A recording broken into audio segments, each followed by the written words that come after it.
Torna puntualmente lo spettacolo del Venerdì Gnoccolar per le vie di Verona, degno degli antichi fasti nel pittoresco quadro del Carnevale Scaligero.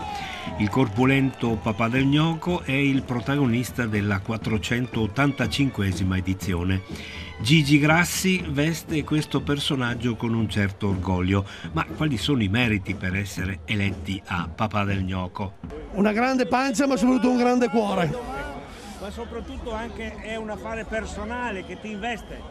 No, è il vestito in questo caso che fa l'uomo, perché è il vestito, l'antico vestito del Papà del Gnocco che fa il Papà del Gnocco. Ti senti il signore del carnevale?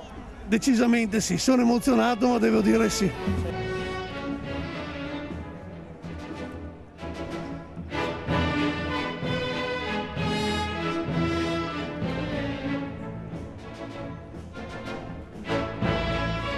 Il Papà del Gnocco apre la sfilata del Venerdì Gnoccolar, che ha anche quest'anno come tradizione un profilo liberamente satirico.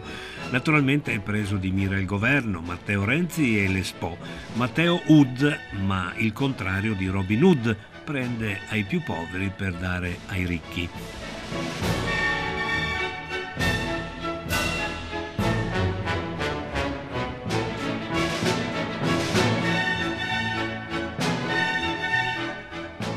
La maschera e il carnevale veronese traggono origine da un fatto realmente accaduto nell'ultimo venerdì del tempo di carnevale del 1530, quando in piena carestia nel quartiere di San Zeno, per sedare i tumulti della gente affamata, il nobile Tommaso da Vico distribuì farina e patate, consigliando l'impasto da cui è nato quel prodotto della cucina popolare che fa onore anche sulle mense più sofisticate, il gnocco.